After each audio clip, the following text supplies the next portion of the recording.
Et salut tout le monde, j'espère que vous allez bien. On se retrouve aujourd'hui pour une nouvelle vidéo, mais avant de commencer, je comptais vous faire un petit rappel, surtout sur le fait de ne pas oublier de vous abonner, de laisser un petit commentaire et un petit like sur la vidéo, ça me ferait extrêmement plaisir. Et c'est très important également pour le développement de la chaîne, et puis ça m'aide aussi à me motiver pour faire davantage de vidéos pour vous, de voir qu'il y a réellement du soutien par derrière. Donc allez, on va commencer sur cette vidéo. On va commencer par Bitcoin, car Bitcoin, on commence à avoir des petites choses intéressantes à dire. Ça fait quelques temps que je n'ai pas fait de topo dessus. Donc il y a des petites choses intéressantes à dire maintenant, donc on va les dire. Donc la dernière fois que je vous ai laissé sur Bitcoin, je ne saurais pas vous dire quand est-ce que c'était. Néanmoins, donc on va reprendre un peu en arrière, voir ce qui s'est passé. Donc on voit qu'on avait commencé à créer cette petite structure ici, où justement Bitcoin était revenu retracer un peu les 50% de ce mouvement baissier ici. Donc de ce top, où justement le 9 octobre, on avait eu le tweet justement, où Arthur Hayes, donc l'ex-CEO de BitMEX, commençait à nous dire que cette fois-ci c'était différent, que le cycle de 4 ans n'existe plus sur Bitcoin, etc. pour multiples et diverses raisons. Et justement, on avait pointé du doigt que justement, lorsqu'on commence à nous dire que cette fois-ci c'est différent, bah c'est là que justement ça commence un peu à puer sur le marché, et qu'en général, c'est vraiment le moment très proche d'un top, et que pour avoir ce cycle, ça pouvait potentiellement être le top pour ce cycle. Et pour le moment, bah, comment dire que l'exception n'échappe pas à la règle, et que effectivement, pour l'instant, on est vraiment sur le top sur Bitcoin, puisque depuis, Bitcoin reprend une dynamique baissière, et on est très très loin de revoir un ATH pour le moment. Donc, pour reprendre par rapport à Bitcoin, je vous avais parlé également lors de ce retracement ici que je suivais aussi un analyste, un trader aussi vétéran sur Twitter, Peter Brent, où justement qui pointait du doigt cette structure ici en wedge, donc ce biseau en fait élargi, qui sont souvent des structures de top en fait de marché, où il avait pu mettre divers exemples, et l'exemple actuel sur Bitcoin où justement on était dans ce qu'il appelait la sell zone, avec ce retour ici haussier, donc par rapport à ce high, où justement ce serait à peu près, on va dire, la zone de vente idéale pour commencer à vendre cette structure. Et on voit que depuis, Bitcoin s'est retourné. Donc on a créé ici ce petit M de retournement, donc fin octobre. Et du coup, si vous vous en rappelez, j'avais ce setup ici à BT égale CD, donc par rapport à ce mouvement, pardon, où justement je prenais cette zone ici, donc ici en blanc, et j'avais donc tracé, alors je vais bien le mettre sur le bottom, alors qu'est-ce qu'il me fait, tac, où justement j'avais tracé l'AB est égal CD, avec du coup ce Fibonacci pour le CD depuis ce top, mais avec ce petit run ici qui est venu chercher le plus haut, qui est venu chercher ce high, j'ai pu réadapter ce AB est égal CD avec ce high ici. Et on voit que depuis, voilà, on a eu une belle dégringolade sur Bitcoin. On est revenu rebondir sur l'extrémité basse de ce canal haussier dans lequel on évolue, du moins là où on évoluait. On voit qu'on a eu un petit rebond, et derrière Bitcoin se recasse la gueule très clairement. Et on voit que actuellement on est venu chercher donc l'objectif de cet AB est égal CD. Donc c'est-à-dire que ça fait partie des patterns harmoniques. Donc les patterns harmoniques, c'est surtout retrouver, grâce à des ratios de Fibonacci, des zones de retournement.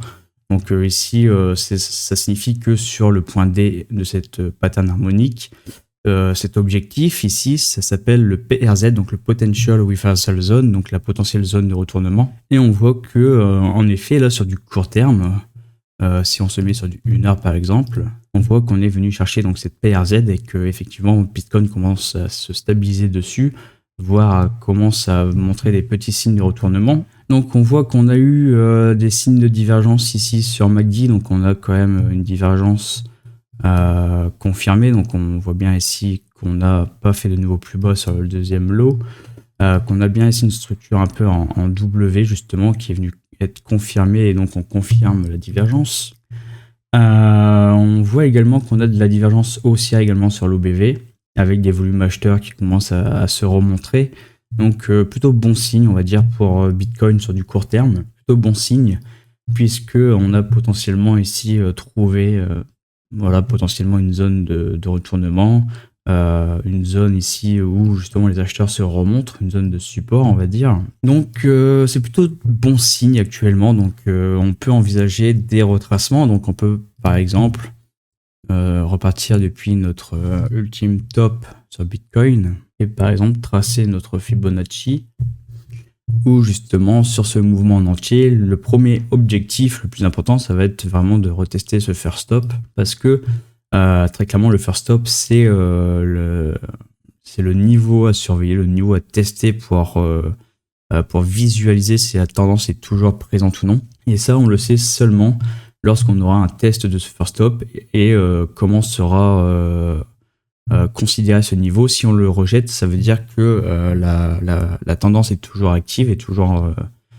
présente, et que justement on pourra s'attendre à ce qu'on ait des nouveaux plus bas prix par la suite, en tout cas que cette tendance baissière continue. Et auquel cas, si on le résout, on va dire de manière haussière dans cet exemple-là, donc si on l'accepte ce niveau, du coup ça sera tout simplement objectif d'aller rechercher la reload zone. Et ensuite on verra ce que ça donne. Donc dans un premier temps, on reste quand même dans un mouvement quand même à court terme fortement en tendance, sur une tendance baissière. Mais si on prend une zone, si on prend une unité de temps un peu plus grosse, en fait on est quand même rien d'autre que dans un range. Donc c'est simplement l'effet de fractal, c'est le fait de se dire que sur une unité de temps on peut vraiment marcher en range, mais si on prend du court terme, on peut déceler en fait des tendances dans ce range. Donc par exemple on voit que sur ce 4 heures, voilà, on a ce range à l'intérieur de ce biseau, mais si on se fixe sur du plus court terme, on a très clairement une tendance baissière qui se dégage sur Bitcoin, et pour le moment on est encore très très loin de s'en défaire. Et si on veut commencer à s'en défaire, il va falloir donc accepter déjà dans un premier temps le first stop ici, parce que si on accepte le first stop, ça signifie que cette tendance n'est plus on va dire entre guillemets valide, et qu'on rentre à nouveau dans un état de marché en range.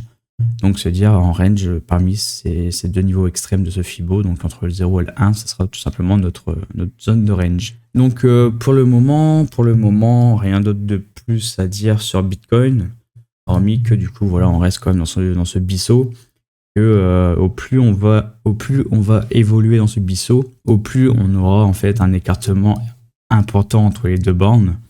Au plus du coup les swings entre ces deux bornes vont être violents, puisqu'il va falloir accepter que là où par exemple fin août la bande basse de ce biseau était sur les 105 000 $, si on se met par exemple début novembre, cette bande basse maintenant elle est maintenant à 90 000 $. Donc on va avoir des swings beaucoup plus violents pour venir rechercher ces zones de support et de résistance entre les deux bandes. Et ça jusqu'à temps qu'on résolve, entre guillemets, qu'on résout en fait cette structure et qu'on en sorte. Donc moi j'avais déjà parlé que justement le fait qu'on ait déjà perdu ce lot ici, donc sur les 107 000 $ dans un premier temps, c'est déjà un warning très important sur le fait que on remet fortement en question la tendance haussière de ce cycle. Donc le fait qu'on ait perdu ce niveau, qu'en plus on commence maintenant à recreuser plus loin et qu'on s'approche de la bande basse de ce wedge, ça commence à être un peu compliqué pour Bitcoin. Personnellement, je m'attends à ce qu'on puisse avoir tout de même potentiellement un rebond, mais pour ma part, je m'attends à ce qu'on ait quand même un réel retest ici de ce support sur le wedge. J'ai plutôt tendance à me dire que la fin du cycle est présent, bien qu'on sait que sur les précédents cycles qu'on a déjà abordés, souvent les tops pouvaient arriver novembre, décembre, voire des fois début janvier.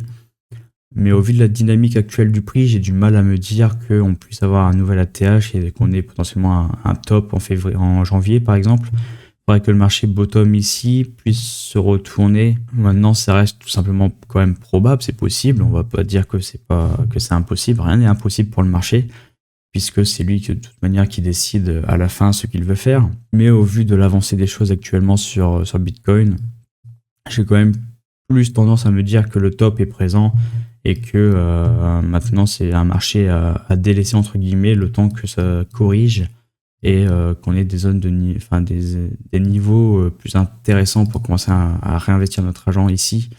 Mais en tout cas, on verra ce que le marché va nous proposer. Mais personnellement, je pars plutôt du principe qu'on a, je pense, le top de ce cycle et qu'on est parti en tout cas pour nettoyer cette partie de cycle aussi et qu'on va passer un long hiver à tout nettoyer. Donc pourquoi pas faire un petit point également un peu sur les altcoins.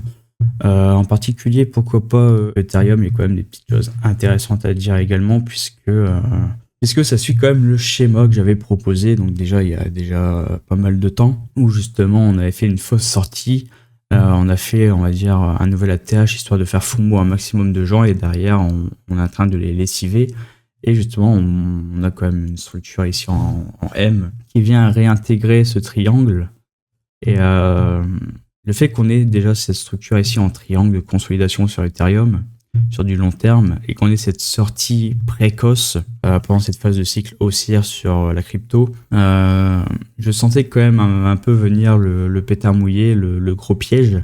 J'en parlais déjà à l'époque sur les vidéos où on était plutôt par ici. Je sentais déjà venir ce piège parce que une sortie aussi précoce de cette structure ici en triangle, ça m'indiquait rien du tout en fait. Je sentais vraiment le piège. Donc je me disais qu'à tout moment on allait revenir dans ce triangle, le réintégrer et repasser de longues années tout simplement à consolider dedans avant d'avoir la réelle sortie. Donc pour moi la réelle sortie se fera plutôt, je pense plutôt 2028.